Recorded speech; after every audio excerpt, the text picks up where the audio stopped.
이사야 40장 25절에서 마지막 절까지입니다. 찾으신 줄 알고 말씀 봉독하겠습니다. 하나님 말씀을 들으십시오. 거룩하신 이가 이르시되 그런즉 너희가 나를 누구에게 비교하여 나를 그와 동등하게 하겠느냐 하시니라. 너희는 눈을 높이 들어 누가 이 모든 것을 창조하였나 보라. 주께서는 수효대로 만상을 이끌어내시고 그들의 모든 이름을 부르시나니 그의 권세가 크고 그의 능력이 강함으로 하나도 빠짐이 없느니라. 야곱아, 어찌하여 내가 말하며 이스라엘아, 내가 이르기를 내 길은 여호와께 숨겨졌으며 내 송사는 내 하나님에게서 벗어난다 하느냐. 너는 알지 못하였느냐, 듣지 못하였느냐. 영원하신 하나님 여호와 땅 끝까지 창조하신 이는 피곤하지 않으시며 곤비하지 않으시며 명철이 한이 없으시며 피곤한 자에게는 능력을 주시며 무능한 자에게는 힘을 더하시나니 소년이라도 피곤하며 곤비하며 장정이라도 넘어지며 쓰러지되 오직 여호와를 앙망하는 자는 새 힘을 얻으리니 독수리가 날개치며 올라감 같을 것이요 다른 박질하여도 곤비하지 아니하겠고 걸어가도 피곤하지 아니하리로다. 아멘. 네. 오늘 이사야서 말씀입니다. 이사야서 1장에서 39장까지의 내용과 40장부터 마지막까지의 내용은 완전히 이제 다릅니다. 앞에는 역사적인 내용을 가지고 쭉 이야기합니다. 다시 말하면 이사야가 선지자로 활동하던 그 시기에 일어났던 일들과 함께 하나님이 주셨던 말씀들을 쭉 기록하면서 나갔으면 40장부터는 그 이후에 약 한 150여 년 정도 뒤에 일어날 일들에 대한 이야기입니다. 어떻게 보면 150년 이야기하면 아주 까마득하죠. 근데 이 말씀을 들을 때 우리는 이제 역사를 다 아니까, 39장에서 40장 넘어가는 이 장면에는 150년의 간격이 있구나 알지만 그 시대 사람들은 알지 못하죠. 그 시대 사람들은 전쟁의 소문이 자꾸 커져나가고 주변의 나라들이 자꾸 침노해 오고 전에는 자기에게 조공을 바치던 나라들이 이제는 독립을 해가지고 공격해 들어오고 전에는 힘을 못 쓰던 나라들이 연합을 해가지고 또 유다를 공격해 들어오고 하는 이런 일들이 계속 벌어지고 있으니까 마음에 엄청 불안한 마음이 있는 것입니다. 그런데 그때에 이스라엘 백성들이 포로로 끌려갈 것에 대한 이야기죠. 마침내 나라가 멸망당하고 그들은 포로로 끌려갔고 그리고 그 후에 하나님께서 그 택하신 백성들을 기억하셔서 그들을 구원하여 주시고 그들을 위하여 메시아를 보내주시리라 하는 내용이 40장부터 쭉 이어지고 있는 것입니다. 오늘 이 말씀과 우리가 무슨 상관이 있는가를 먼저 생각해 보시기를 바랍니다. 이 말씀은 우리와 전혀 동떨어진 내용은 아니고 우리와도 아주 깊은 상관이 있는 내용입니다. 우리가 살아가면서 사는 모든 날들이 항상 기쁘고 즐거운 것은 아니지요. 제가 학생 때 친구들끼리 제가 그냥 실실 웃고 다니면은 저보고 항상 하는 말이 바보는 항상 즐겁다. 저한테 하는 이야기가 바보는 항상 즐겁다. 니 뭐가 그리 좋아가지고 실실 웃고 다니노 이러면서 그래 이야기를 했거든요. 근데 아무것도 모르고 세상이 어떻게 돌아가는지 아무것도 모르는 사람은 하루하루가 즐거울 수 있어요. 그런데 정작 내가 경쟁하는 그런 사회 속에서 또는 높낮이가 있는 그런 차별이 있는 세상 가운데서 살아가려고 할 때에 그 삶이 우리에게 평안하지는 않더라는 것입니다. 힘들고 공고한 일들이 너무나 많고 때로는 이거는 정말 감당할 수가 없다, 참을 수가 없다 라고 여기는 일들도 일어나게 되는 것이죠. 그러할 때에 하나님은 어떤 분이신가 하는 것입니다. 내가 생각할 때에 세상이 이렇다면 어떻게 이게 살아갈 힘이 있겠는가 싶을 때, 나에게 이런 어려움이 있다면 내가 이거 어떻게 감당하면서 살아갈 수 있을까 싶을 그때에 하나님은 무엇을 하시는가 하는 거죠. 하나님은 무엇을 하시는가. 40장 1절에서 11절까지의 내용은 이제 모든 복역의 때가 끝났다. 이제는 이스라엘 백성들에게 위로를 베풀어라. 너희 선지자들아 외쳐라. 백성들에게 위로를 말하여라 하고 이야기합니다. 너희는 예루살렘의 마음이 닿도록 말하며 외치라. 그 노역의 때가 끝났고 그 죄악의 사함을 받았느니라. 일단 그 모든 노역의 때가 끝났고 이제는 자유하는 때가 이르렀다라는 것을 선언하고요. 두 번째는 뭘 이야기합니까? 외치는 자의 소리여 너희는 외치라. 너희는 광야에서 여호와의 길을 예비하라. 지금 어디에 가 있습니까? 그들은 포로로 끌려가서 저 바벨론에서 70년의 포로 생활을 끝나고 이제는 하나님께서 너희가 해방이다 라고 이야기했는데 그 해방된 이스라엘 백성들을 어디로 인도해야 됩니까? 다시 원래 있던 예루살렘으로 인도해야 되는데 어떻게 가냐는 거예요. 어떻게 가느냐. 누가 인도하십니까? 하나님이 인도하신다. 광야에서 여호와의 길을 예비하라고 외치라. 그렇게 이야기합니다. 그 다음에 또 무슨 이야기를 합니까? 아름다운 소식을 시온에 전하는 자들이여 너는 힘써 소리를 높이라. 소리 높여 유다 성읍에 이르기를 너희의 하나님을 보라. 이렇게 외치라는 것입니다. 순서적으로 보면 이해가 되시죠? 그죠? 노역의 때가 다 끝났습니다. 포로 시기가 다 끝나고 이제는 자유하는 백성이 되었습니다. 그들은 돌아가야 합니다. 누가 그들을 이끌어야 합니까? 애굽에서 가나안 땅으로 인도하실 때에 누가 그들을 이끌었습니까? 물론 모세가 이끌었다고 이야기하지만 사실은 모세를 통하여서 하나님이 이끌어 가시는 것이죠. 역시 마찬가지로 다시 바벨론에서 다시 하나님의 언약의 땅으로 인도하실 때에 하나님께서 그들을 인도해 가십니다. 어디까지 나아갑니까? 예루살렘까지 유다 온 땅에 나아갑니다. 그들로 하여금 외치라고 이야기합니다. 뭘 외칩니까? 하나님을 보라, 여호와를 보라. 우리를 인도하시는 여호와가 우리를 여기까지 이르게 하셨다. 이렇게 외치라는 것입니다. 그 다음에 이어지는 내용은 하나님께서 이러한 일을 이루시기에 조금도 부족함이 없으신 하나님이시다 하는 것을 일러주고 있습니다. 하나님은 이스라엘의 구원자가 되시고 보호자가 되어 주시기에 조금도 부족함이 없으신 하나님이시죠. 그분은 우리의 약속을 능히 이루시는 하나님이시다라는 사실을 이야기해 주고 있습니다. 그래서 계속 보라 보라를 이어가고 있죠. 보라 주 여호와께서 장차 강한 자로 임하실 것이요 친히 그의 팔로 다스릴 것이라. 보라 그에게는 열방이 통에 한 방울 물과 같고 저울의 작은 티끌과 같도다.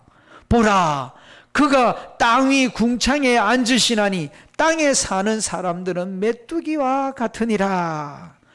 보라 그가 하늘을 자일같이 펴셨고 거주할 천막까지 치셨도다. 이렇게 이야기하는 것이죠. 하나님은 우리에게 자유를 선언하시고 우리를 앞장서서 인도하시는 분이시고 그들을 다시 언약의 땅, 약속의 땅으로 인도하여 주시는 하나님이시죠.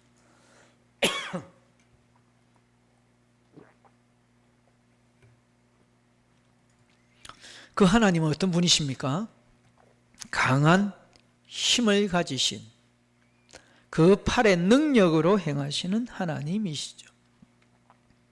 열방이 아무리 떠들고 열방이 아무리 소리를 외치고 그 돌아오는 이스라엘 백성들의 길을 막으려고 한다 할지라도 하나님에게서는 그들의 외침이나 떠드는 것들이 그저 통에 있는 한 방울의 물과 같을 뿐이고 저울에 달아도 달릴 수 없는 작은 티끌과 같은 것일 뿐이다 이야기합니다. 그분께서 영광으로 땅 위에 앉으셨다고 이야기합니다. 하나님께서 그 땅에 천막을 치시고 임하셨다고 이야기합니다. 예루살렘 성 다 불타버리고 다시 어떤 면에서는 그들이 애굽 땅에서 나와서 가나안 땅으로 갈 때에 하나님께서 그들을 위하여 친히 천막을 치셨죠. 성막이라고 이야기합니다. 하나님께서 그 폐허가 되어버린 예루살렘 땅에 지금 성막을 펼치시고 너희를 부르신다. 너희를 다스리신다. 너희를 보호하여 주신다. 이렇게 이야기합니다. 이 이야기를 듣는 이스라엘 백성들 마음은 어떤가요? 이스라엘 백성들의 마음은 어떤가요? 너무나 감격해하고 너무나 기뻐하고 너무나 즐거워하나요? 오늘 읽었던 성경 본문의 말씀에는 뭐라고 이야기합니까? 그들이 이야기하기를 내가 이르기를 내 길은 여호와께 숨겨졌으며 내 송사는 내 하나님에게서 벗어난다 이렇게 이야기하고 있습니다. 뭐라고 이야기한다고요? 그 사람들이 이야기하기를 하나님은 내 사정, 내 형편을 모르신다. 내가 그렇게 억울한 일이 있어서 억울하다고 하나님 앞에 아무리 소장을 보냈는데도 불구하고 재판관이신 하나님은 그냥 패스하듯이 그냥 막 다 덩지로 던져버리고 생각도 안 하신다.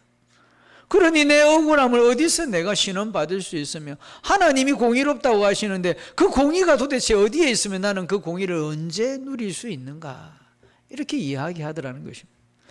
하나님께서 70년 동안 노예 생활, 포로 생활하던 백성들에게 해방을 주시고 그들을 앞서서 인도하여 주셔서 이스라엘 땅 가나안, 이스라엘 땅으로 예루살렘 땅으로 그들을 인도하셨고 그들 가운데에서 강한 팔의 능력으로 그들을 보호하여 주셨고 그리고 그들을 위하여서 마치 성막을 펼치시고 그들을 보호하여 주시는데 주변에서 사람들이 들고 일어나서 그것을 방해하려고 하고 아무리 애를 쓴다고 할지라도 하나님 보실 때에는 그들의 부르짖음이나 그들의 악다군이나 이런 모든 것들이 그저 통에 한 방울 물과 같고 저울에 달 수도 없는 작은 티끌과 같은 그런 것으로 치부할 만큼의 하나님이시다 라고 말씀하시는데도 정작 그 복된 음성을 듣는 백성들의 마음은 하나님이 언제 내 형편 아신다고 하나님께서 언제 내 힘든 거 한번 봐주시기나 하셨나? 내가 그렇게 힘들고 고통스러워서 하나님 앞에 부르짖을 때에 하나님 언제 내 부르짖는 부르짖음에 한번 제대로 응답이라도 한번 해주셨나? 그런데 무슨 그런 일이 일어난다고? 죽었다 깨어나도 일어날 수가 없는 것이지 이렇게 의심을 하고 있더라 하는 것입니다. 그들이 의심하는 이유는 지금 당하는 고난이 너무나 힘들고 어렵기 때문이죠. 하나님께서 우리를 구원하신다. 구원하실 능력이 하나님께 계시다. 우리를 친히 인도하여 주신다. 이야기해도 마치 그냥 지나가는 소리처럼 나한테는 아무런 위로가 되지 않는 상황이다 하는 것이 어떤가요? 우리는 그런 때가 없나요? 우리는 한 주간 동안 지나면서 하나님 도대체 어디 계십니까? 내가 지금 이렇게 힘든데 하나님은 늘 말씀하시기를 나는 너를 구원하는 하나님이라 말씀하여 주셨고 나는 너와 함께하는 하나님이라고 말씀하여 주셨고 하나님께서는 나로 하여금 이 눈물의 골짜기 사망의 골짜기 지나갈 때에 내 앞에서 기쁨의 샘을 파시는 분이시다라고 말씀하여 주셨는데 도대체 어디 계십니까? 어디에 기쁨의 샘이 있습니까? 하나님께서 그렇게 말씀하셔도 나한테는 전혀 와닿지가 않습니다. 하나님께서 내 고난의 자리에 함께하지 않으셨지 않습니까? 그런 마음이 드는 거예요. 그런 경우가 참 많습니다. 이스라엘 백성들이 애굽에서 나와서 가나안 가는 길에도 그들이 뭐라고 이야기합니까? 길이 너무 험하고 지치니까 우리가 가기 전에 벌써 기력이 다하여서 쓰러지고 말 거다. 먹는 거라고는 맨날 만나밖에 없는데 이거 먹고 무슨 기력이 있고 무슨 정력이 있어서 우리가 저 가나안 땅까지 들어갈 수 있으며 그 가나안 백성들과 싸울 수 있다는 말인가? 가기 전에 벌써 지쳐서 쓰러지겠다. 하나님이 그들을 인도하시는데도 내가 인도한다라고 이야기를 하고 그들 앞에서 반석을 터치시며 물을 먹이게 하여 주셔도 그들이 고기 먹고 싶다고 하였을 때에 하나님께서 한 달이나 냄새가 나서 이제 고기는 보기도 싫다라고 이야기할 정도로 그렇게 하셔도 길이 험하니까 아이고 가기 전에 벌써 지쳐서 쓰러지겠네 이렇게 이야기하는 것이죠. 느헤미야가 성벽을 지을 때에도 똑같은 이야기를 합니다. 아직도 그렇게나 일을 많이 했는데도 아직도 이 흙무더기 돌무더기가 이렇게나 쌓여 있는데 나르는 사람들의 힘이 이제 다 빠지고 팔이 다 처졌다. 언제 이 성을 다 완성한단 말인가? 언제 이 성벽을 다 쌓는다는 말인가? 성벽 이제 더 이상 쌓을 수가 없을 것 같다. 이걸 뭘 치워야, 이걸 흙더미고 돌무더기고 치워내야 그 위에다 뭘 쌓을 수 있는데 재치우기도 전에 힘이 다 빠졌다. 이런 말을 하고 있죠. 우리는 어떻습니까? 우리는 하나님, 우리는 이제 내 생활에 지쳤고 내 살아가는 삶의 무게에 짓눌려서 하나님께서 그렇게 말씀하셔도 제 마음에 와닿지가 않습니다. 하나님, 내가 그렇게 힘들게 하루하루를 살아가고 있고 힘들게 병과 사투를 벌리고 있는 가운데 있는데 하나님 나에게 좀 좋은 소식도 좀 주시고 나에게 좀 힘도 주시고 뭐 이런 치료를 받을 때 좀 느끈하게 견딜 수 있는 힘도 주시고 하셔야 되는데 지쳐서 못하겠습니다. 이런 마음이 든다 하는 것입니다. 하나님께서 이런 이야기를 하는 백성들을 향하여서 어떻게 말씀해 주시는가 하는 것입니다. 하나님께서 그들을 인도하시겠다고 말씀하시고 그들을 보호하시겠다고 말씀하시고 그들을 위하여서 메시아를 주시겠다고 말씀하여 주시는데 아이고 저는 그게 마음에 와닿지 않습니다. 이렇게 이야기하면 그래서 아무리 선지자를 보내서 하나님께서 내가 너희를 위로한다 이야기해도 아이고 위로는 어디 딴 데 가서 하십시오. 이런 마음이 들면서 이러면 여러분 마음 어떻겠습니까? 여러분이 그렇게 말한다면 어떻게 하겠어요? 예? 아, 많이 힘든가 보네. 다음에 이야기하자. 뭐 하겠어요? 어떻게 하겠어요? 네? 제가 참 감동이 되는 게 너희가 하나님을 누구 앞에 이길 수 있다는 말인가 하는 이야기예요. 왜냐하면 세상의 신들은 자기를 신뢰하지 않으면 어떻게 합니까? 어떻게 해요? 벌을 내려요. 나를 의심하다니, 나를 믿지 못하다니 너는 벼락을 맞아라. 이런 식이에요. 세상의 신들이 그렇습니다. 세상에 믿는 신들이 안 그런 사람 어디 있어요? 세상의 신들은 다 그렇다는 것입니다. 그런데 하나님은 어떤가 하는 거예요. 하나님은 벼락을 때릴까요? 하나님은 우리를 설득을 하셔요. 마음이 상심되어 가지고 하나님께서 그렇게 말씀하셔도 내 마음에 와닿지가 않네요.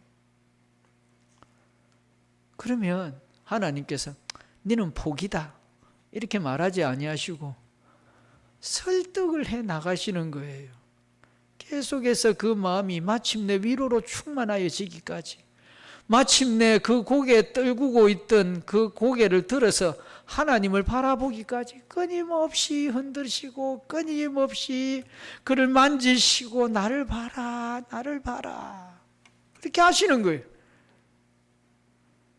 그런 하나님을 생각할 때에 참 너무 감동이 됩니다. 하나님은 우리를 향하여서 나는 너를 지은 자니라 라고 말씀해 주시는 것이죠. 내가 너를 낳았다 라고 이야기합니다. 모세가 백성들이 하도 원망을 하고 불평을 많이 하니까 모세가 하는 말이 뭐였어요? 하나님 내가 이 백성을 낳았나이까. 하나님은 뭐라고 이야기한다고요? 내가 너를 낳았다.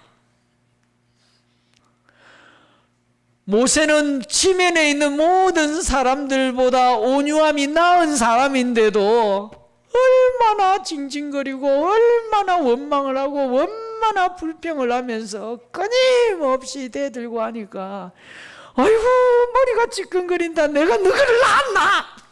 이렇게 이야기를 하는데 하나님은 그런 우리를 향하여서 내가 너를 낳았다. 내가 너를 낳았으니 내가 너를 반드시 돌보리라. 내가 너를 낳았으니 내가 반드시 너를 지키리라.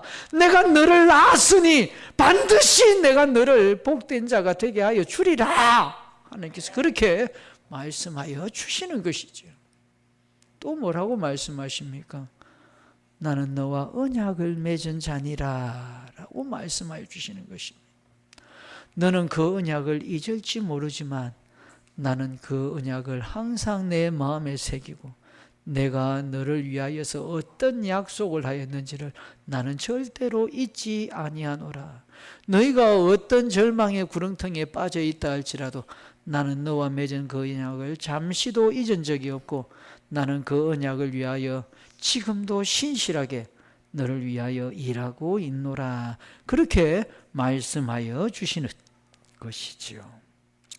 오늘 성경 말씀이 그것을 이야기해 주고 있습니다.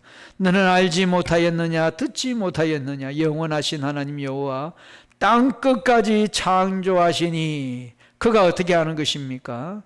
그가 피곤한 자에게 능력을 주시고 무능한 자에게 힘을 더하시며 소년이라도 피곤하고 곤비하며 장정이라도 넘어지며 쓰러지되 하나님께서는 그런 자들에게 독수리의 날개침 같은 새 힘을 주시고 다른 박질하여도 곤비하지 않는 은혜를 우리에게 베풀어 주신다 하는 것입니다.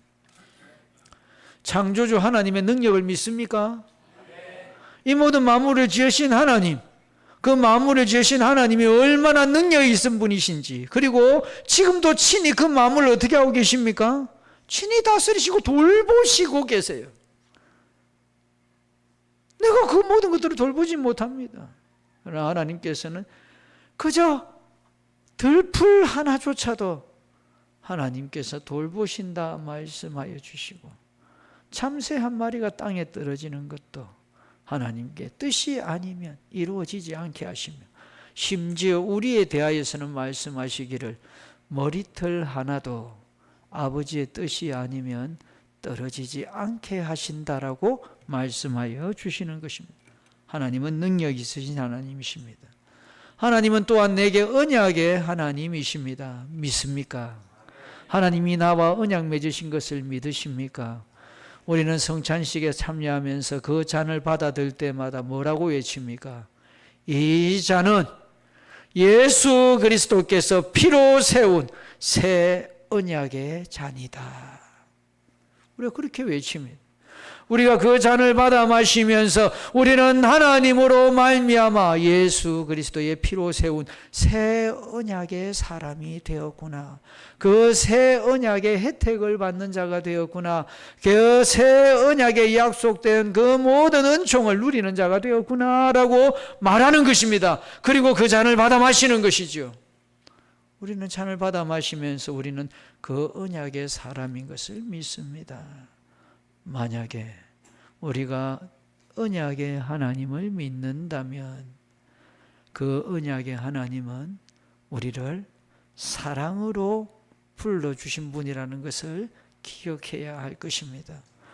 우리의 언약은 하나님과 나 사이에 맺은 그 언약은 내가 무엇을 완수해내고 내가 무언가를 이루고 내가 무언가 하나님 앞에 볼만한 것, 드릴만한 것을 만들어내어서 얻은 언약이 아니에요. 하나님과 나 사이의 언약은 내가 무언가 하나님께 드림으로 말미암아서 받아진 언약이 아니다 하는 것입니다. 그 언약은 무엇으로 세워졌습니까? 오직 하나님의 사랑으로 세워진 언약이다는 것입니다. 하나님께서 나를 사랑하여 주심으로 오직 그 한 가지 이유 때문에 우리는 하나님의 사랑을 입는 자로서 언약의 사람이 되었던 것입니다. 오늘 성경은 우리에게 이야기하고 있습니다. 창조주 하나님을 보라고 이야기합니다. 그분의 능력을 믿으라고 이야기하죠. 그리고 마지막으로 무엇을 당부하고 있습니까? 너희에게 이와 같이 새 힘을 공급하여 주시는 하나님을 앙망하라. 앙망한다는 말의 의미가 무엇입니까? 간절한 소망으로 기다리는 것이죠. 바라보는 것입니다. 하나님께서 그렇게 말씀하여 주셨다면 그 말씀대로 되어질 줄 알고 우리가 그 이루어지는 것을 바라보는 것입니다. 간절한 사모함으로 아버지의 뜻이 이루어질 것을 내가 지금 바라보고 있습니다. 주께서 약속하신 그 약속의 일들이 지금 내 앞에 펼쳐질 것을 지금 당장에 내 눈에 보이지는 아니하지만 그러나 내가 그것을 바라봄으로 나아가나이다. 지금 당장에는 내게 눌려진 그 짐으로 인하여서 내가 너무나 힘들고 고달파서 내가 그것을 바라보지 못하지만 하나님께서 내 고개를 드시는 하나님이시니까, 내 고개를 들어 올리시는 하나님이시니까 내가 눈을 열어서 그 일들에 이루어지는 것들을 내가 간절한 마음으로 바라고 기다리겠습니다. 이렇게 말하는 것이지요. 오늘 우리 모두가 오늘 밖에 나가서 한번 자연을 한번 쳐다보고 밥 먹기 전에 하늘도 한번 쳐다보고 바람에 흔들리는 나무도 한번 보고 지나가는 새들도 한번 보고 하늘의 구름도 한번 쳐다보고 난 다음에 식사를 하러 들어가면서 창조주 하나님을 내가 바라보았습니다 말하시길 바랍니다. 오늘 그 창조주 하나님께서 나를 붙드시는 그 능력의 손을 내가 믿습니다 이야기하시기 바랍니다. 나는 오늘도 나로 하여금 실망하지 않고 실족하지 않고 낙심하지 않고 다시 새 힘을 얻어 살아가게 하시는 하나님, 내가 지금 바라보고 나아갑니다. 내 육신의 배를 채우시는 하나님께서 내 영혼도 만족하고 넘치게 하여 주실 것을 믿습니다. 달게 맛있게 점심 드시고 영혼까지 충만한 은혜 누리시는 저와 여러분 되시기 바랍니다. 기도하겠습니다.